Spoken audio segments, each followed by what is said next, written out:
I think one existential fear surrounding AI today is the idea of AI takeoff. That is,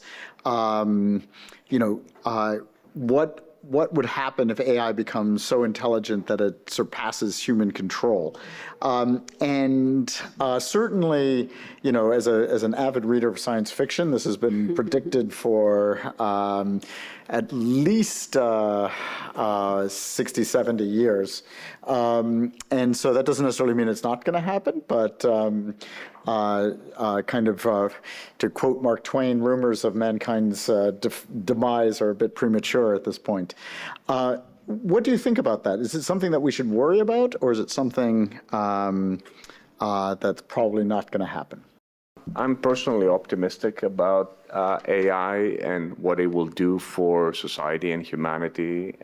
I think, however, its capabilities eventually will overtake what we can do in some areas, not in every area. And I think it's important for us to continue to invest a little bit to understand the risks. We have been surprised by risks of technology in the last 10, 20 years, social networks, misinformation, a lot of things that we could have predicted and anticipated and we didn't. And I think with AI, things are moving fast. So it's important for us to invest in understanding and modeling a little bit the risks. People talk about guardrails. So I think as governments and as companies, we need to invest in that. I also think that academics could play a big role in sort of guiding policy in that space. We need corporate leaders to actually come in because they are experts of these technologies. And we need academics to actually jump in as well to think deeply about this issue. So I think I'm not pessimistic about this scenario, but I do think that we will live in a world of ever increasingly powerful AIs, and we need to actually learn how to live with them. And that's not half a century away, but it may be a decade or two away. So my next question is for Sheena. One of the great things that you mentioned is that you've explored the role of cultural variation in decision making. And as you're aware, Japanese companies look very different. Certainly, large Japanese companies look very different than large U.S. companies. In that, in U.S. companies, there's a lot of turnover of staff, and so they can draw on experiences from different companies and different industries, which is a little harder to do in Japan. I was wondering if you could talk a little bit about just your impressions or thoughts about how differences in culture or differences in countries influences the adoption and consequences of technologies more generally. Well, you're seeing both, right? On the one hand, I mean, TikTok is an example of going globe over, same thing goes for social media, the cell phone. I mean, there are certain technologies that do cut across all societies. On the other hand, whatever that technology is, it also becomes a kind of tool to help greater facilitate and exacerbate whatever our microculture is. And that's not just true when you look at differences between cultures, it's also true within a culture.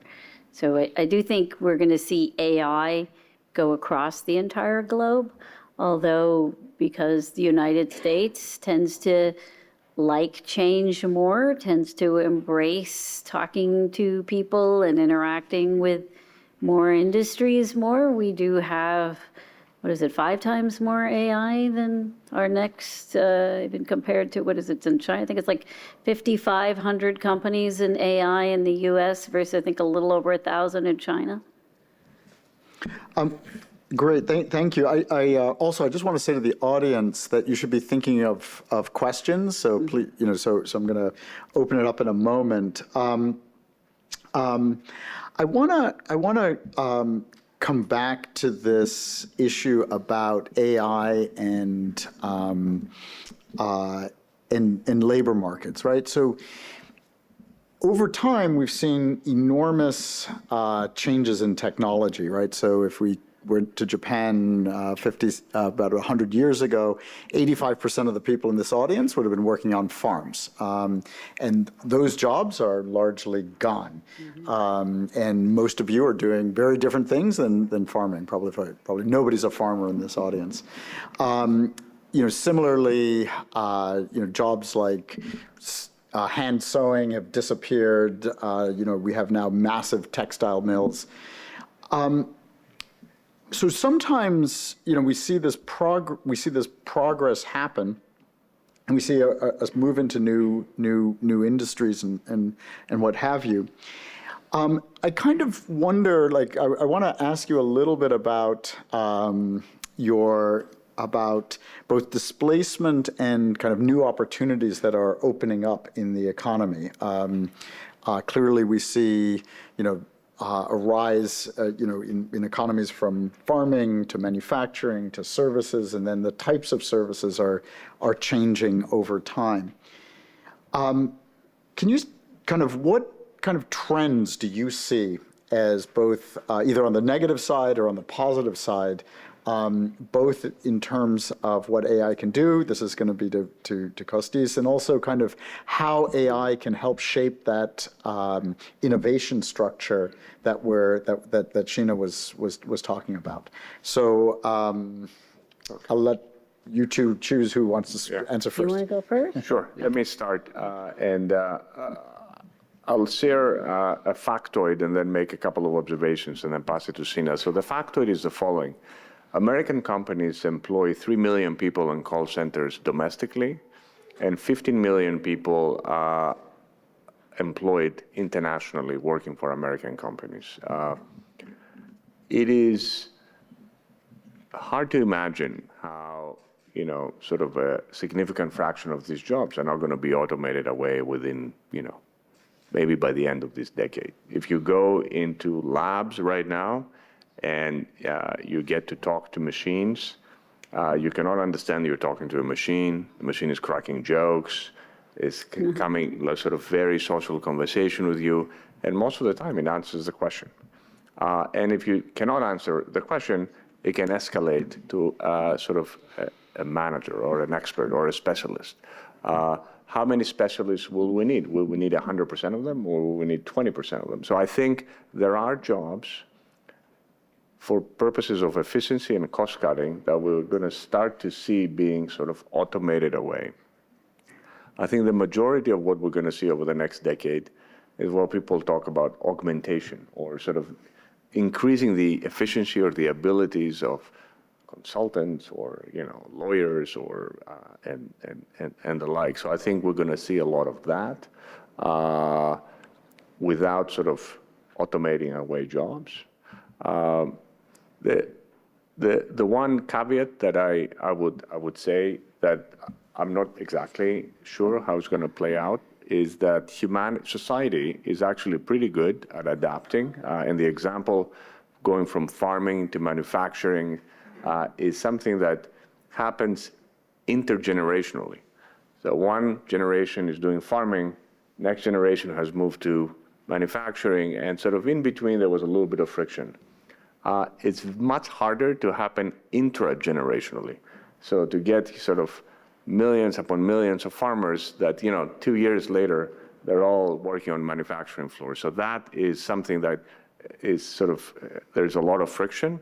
So if the pace of change is very rapid over the next 5, 10, 15 years, we may experience intragenerational change. And that tends to actually leads to friction. But I actually think that in the next several years, we're going to be seeing mostly adoption that will improve efficiencies at work versus substitution over time. Sheena? So I agree with everything Costis said. The only things I would add to that is I don't think it's possible right now to be a young person and not learn AI. That is a deadly move. I would say that, from 1900 to 1950, if you go back to the car industry, not only did that displace the obvious, which were, the people that took care of the horse and buggies, but it actually, I think we reduced our railroad workers by 50% in that time because people were starting to, use the car rather than go places by train. But on the flip side, right, it created jobs when it came to suburban home development. So will that happen? Sure. That will certainly happen, and we are already beginning to lose some jobs starting from the 1980 because of the advent of the computer. But you have to know AI. And I think if there's a way in which I would characterize the job of the future human, it's probably more and more our role is to be the curator. Yeah, so those are great answers. I just want to kind of add in my course on the Japanese economy, with the advent of AI solutions in translation, I now require all of my students to be able to read Japanese material, and you have two choices on how to read the Japanese.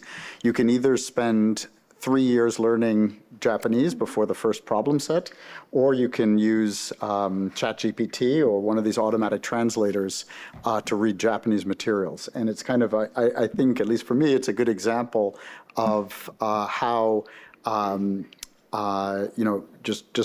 to build off what Sheena just said, it's just an essential tool that you have to be able to work with. So Jensen Huang, who is the founder and CEO of NVIDIA, I was doing a discussion with him 6-7 months ago, and he made that comment talking to students that, you should not be afraid that your job is going to get automated by AI, but it will be replaced by somebody that knows how to use AI.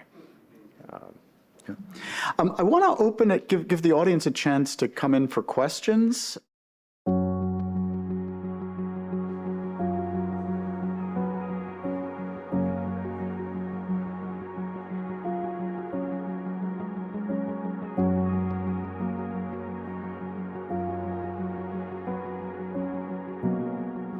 I do think that as we start to live longer and longer lives, it is important to continue to stay skilled up, reskilled.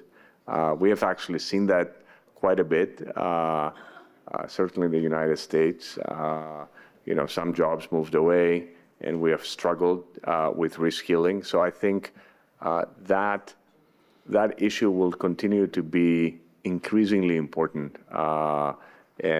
And now we're talking about AI, but in some sense, the reality is like if people live for decades longer than they used to, we need to actually find ways as a society to continue to sort of allow people to stay skilled while they're in the workforce and stay functional, like your mother-in-law, once she's outside of the workforce. I think that's going to be an imperative as we go further into the future. The aging population will create jobs, by the way, for people taking care of the elderly. So that's sort of a hedge potentially for losing jobs elsewhere. The other thing I would say that makes me a bit optimistic is, it's incredible how quickly, like overnight, we all adapted to Zoom. I mean, I understand that we did that because there was a major crisis, but it does show the power of humans to adapt so quickly.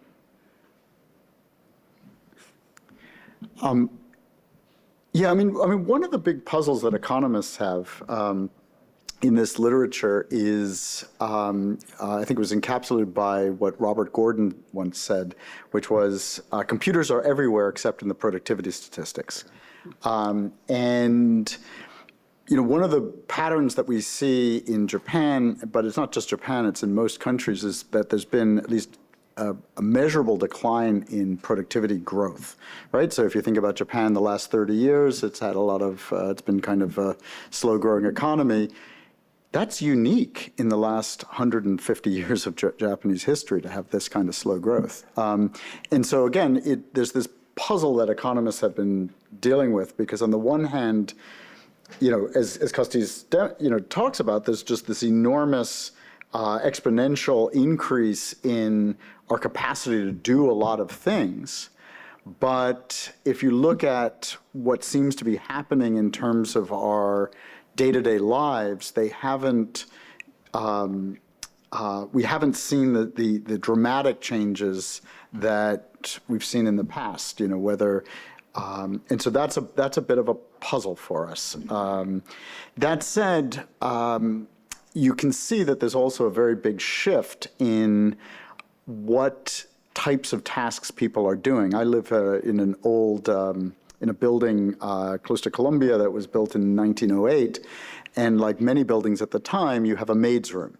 The invention of vacuum cleaners and dishwashers and washing machines and better detergents and a whole host of things have wiped out the need for maids. I now have a personal trainer, and she may very well, 100 years ago have been a maid, and hopefully she's definitely better paid than a maid. But again, there's been these changes that are happening.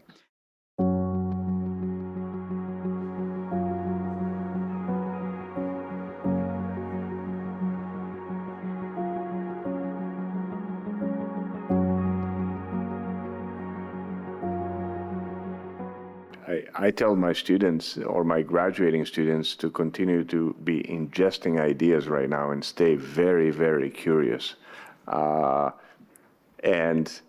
I try to stay curious myself. But I would say that adoption in businesses and in society tends to have sort of a time scale that follows human scale rather than technological scale. This goes back to my example about digital banking, and the only places where digital banking happened immediately, and it was digital from the start, are places where we didn't have established financial systems. So I think the speed of adoption is also sort of affected dramatically by our speed of actually sort of switching our own preferences and our habits. So that's why I think it's going to be slower than one imagines. But for younger population, for people that are in their 20s, 30s, 40s, I mean, clearly they need to be extremely curious because 30 years from now the world is going to be dramatically different. For some of us that's not that relevant, but for others it's very relevant. But just stay curious. That's what I tell them, and it's not particularly deep, but it's necessary. I think in terms of, I tend to be optimistic about these kinds of things. So I feel like if you look around the world, though, is that you are seeing the interest in education has gone up. Maybe they don't go to college, but they find ways the thirst for education in all forms has gone up. And I think that is people's way of saying, I want to stay with the times. I also think the other thing that's happening, which is probably more true today than certainly in previous points in history, is we are far more globally aware. It leads sometimes to tensions, maybe more tensions than we want, but we are more globally aware of what people are doing in other parts of the world, even if we're just connecting through social media and TikTok.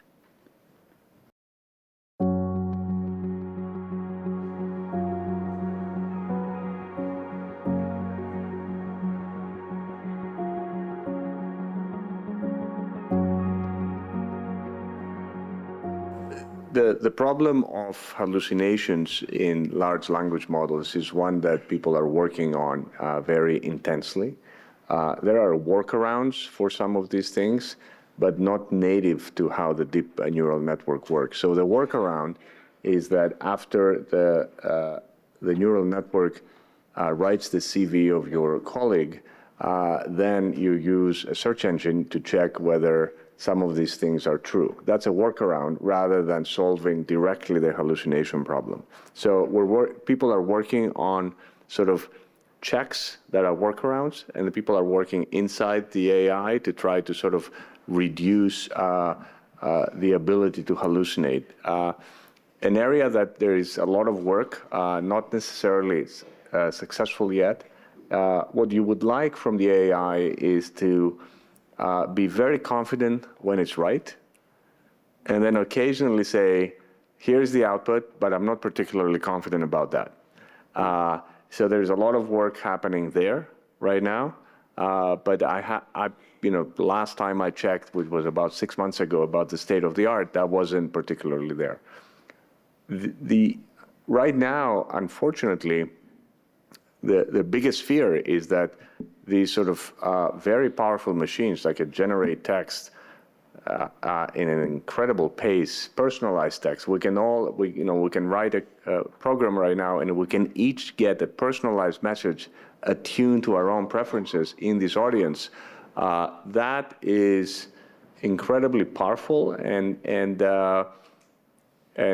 without a doubt will start contributing to misinformation rather than anything else.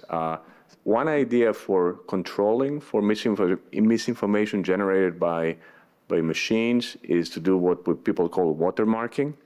So, if I use a machine to generate it, there's going to be a token somewhere there that a machine will be able to read that, but that's not being adopted yet very enthusiastically by companies, so I don't actually know whether that's going to happen.